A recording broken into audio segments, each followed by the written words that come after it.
Gente, o ministro Gilmar Mendes, sim, ele quer acabar com o caso Master, porque para ele o criminoso não é o Vorcaro, os senadores e os deputados envolvidos. Para ele, o criminoso é o André Mendonça.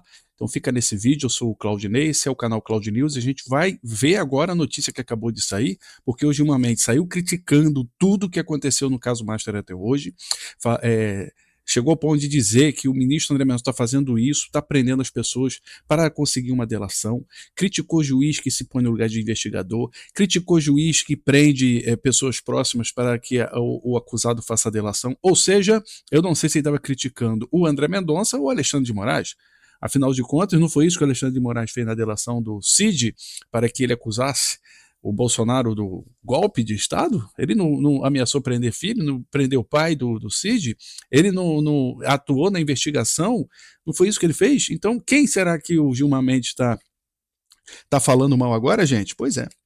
Ele coloca o André Mendonça no lugar de criminoso, ao invés dos criminosos em si. Esse Gilmar Mendes tem que abrir o olho com ele. Vamos lá, a reportagem do Globo diz assim: Gilmar critica a delação sob pressão e diz que juiz não pode agir como delegado.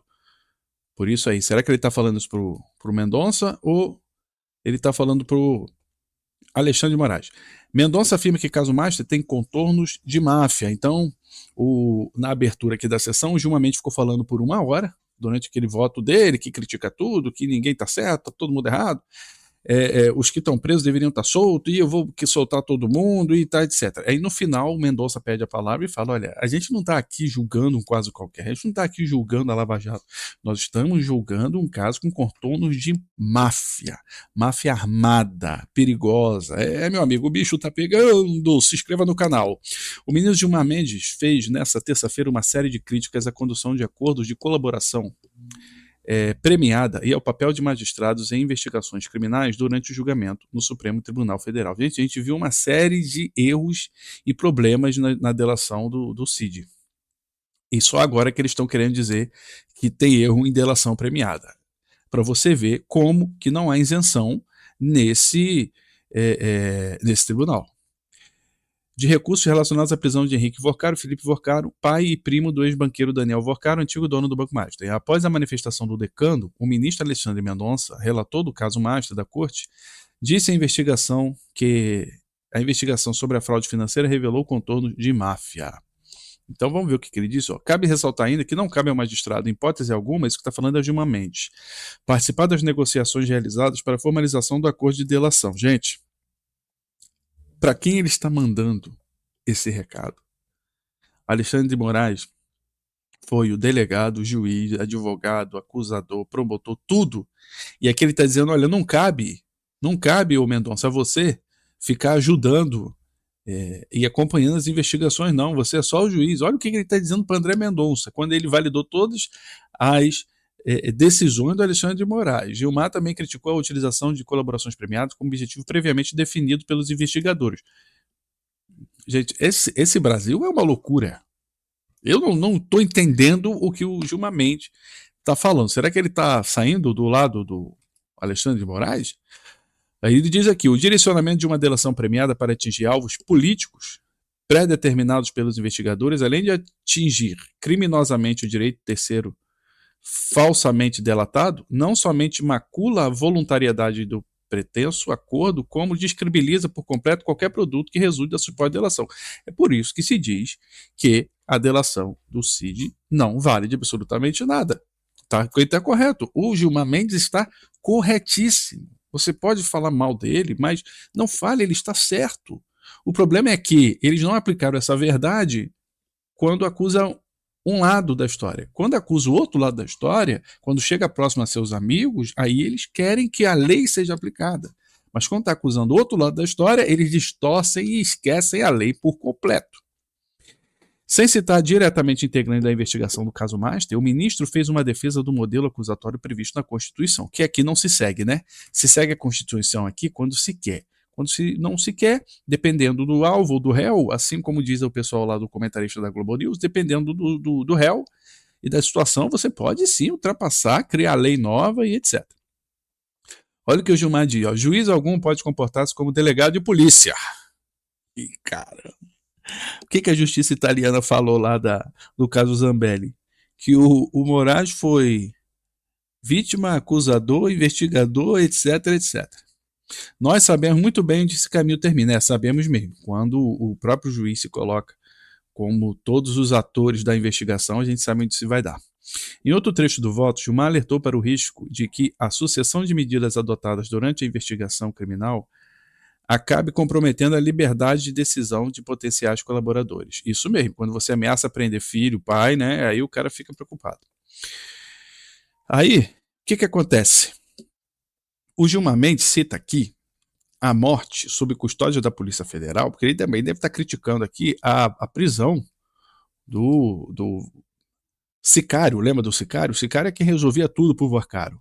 Sentava o pau nos inimigos, programava assalto e arrancar o dente de jornalista e realizava lá as malfeitorias do Vorcaro. Ganhava 1 milhão por mês para fazer isso. Quando ele foi preso, o que aconteceu? Se matou, né? Ele não aguentou ficar preso, tirou lá a própria vida e etc. Aí, ele está questionando isso. Sendo que nas prisões do 8 de janeiro, dos baderneiros, também teve gente que morreu lá preso porque o delegado, julgador, advogado, promotor e juiz resolveu deixá-los presos. E aí, o que a gente faz? Mas o exemplo que ele cita é do Sicário, o matador lá, o cara que arranca dente de jornalista. Gilmar também fez críticas à forma como documento de investigação foram disponibilizados às defesas. Olha, ora bolas. Como que os documentos foram disponibilizados à defesa do Bolsonaro? É por isso, gente, que assim, eles poderiam destruir o Bolsonaro. Poderia. Mas eles poderiam fazer isso dentro da lei. O problema é que eles quiseram fazer fora da lei. Atropelando as leis, atropelando tudo que existe no devido processo legal. E agora eles se veem julgando aquilo que eles fizeram. Então, que competência tem o nosso ministro de dizer que está acontecendo, as coisas estão acontecendo fora do devido processo legal, quando tudo que eles fizeram para acusar Bolsonaro e a turma do 8 de janeiro por golpe, e eles fizeram tudo fora do processo legal.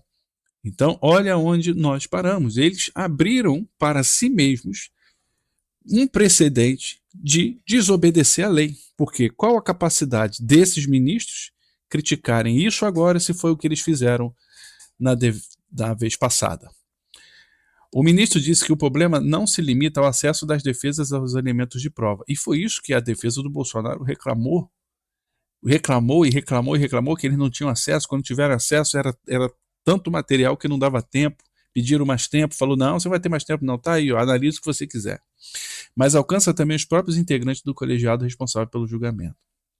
O que causa espécie, nossa, é que nem mesmo membros do colegiado tiveram acesso integral ao conjunto probatório que está sendo utilizado para amparar as segregações cautelares submetidas à apreciação dessa turma, declarou. Aí, o Mendonça estava lá 1 hora ouvindo essa bobajada toda do Gilmar Mendes, devia estar se coçando, eu não sei se ele é uma pessoa ansiosa, mas devia estar em comichões para poder falar.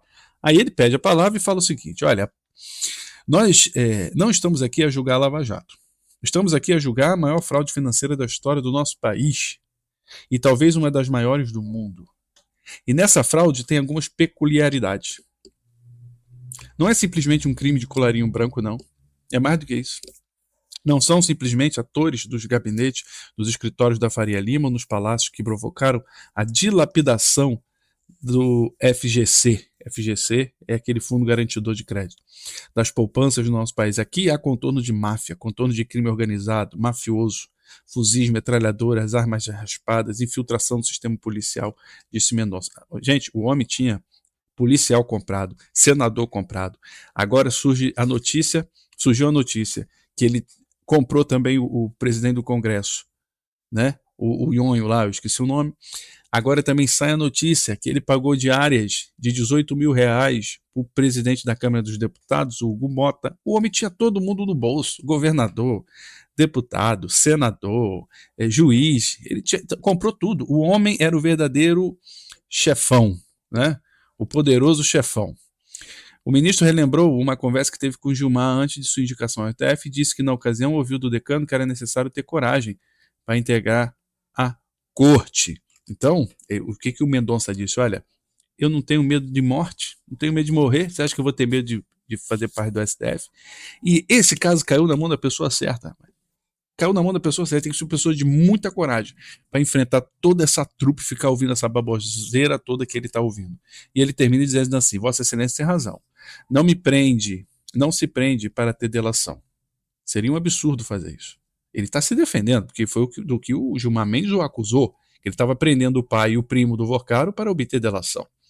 Eu não me presto a trabalhos dessa natureza. Se prende porque se está praticando crime, porque se está obstruindo a justiça, porque se está tentando ocultar provas, ou porque há continuidade delitiva. Para isso, se prende, declarou. O ministro ressaltou ainda que levou 4 anos no STF para decretar sua primeira prisão e afirmou que não sente satisfação ao adotar esse tipo de medida. Gente, o bicho está pegando. O Gilmar Mendes, ele quer porque quer acabar com esse caso do STF, provavelmente porque atinge muito dos seus conhecidos. Ele quer desmoralizar o ministro André Mendonça, sendo que ele aprovou todas as medidas inconstitucionais realizadas pela primeira turma no julgamento contra o Bolsonaro. Você entende? E agora não há mais neles capacidade de dizer que as coisas estão sendo feitas fora e com obstrução de justiça. O André Mendonça chega a agradecer o julgamento presencial, porque normalmente no julgamento, se for sem ser presencial, o cara escreve o que quiser, no outro dia sai uma notícia dizendo do voto dele e não tem como ninguém se defender.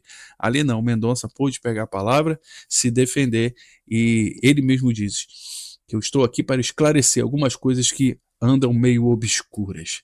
Vamos ver no que vai dar isso aí. Força ao André Mendonça e que ele consiga vencer essa luta. Eu não sou dono da verdade, eu não sou dono da razão, mas pelo sim e pelo não, essa é a minha opinião. Tchau.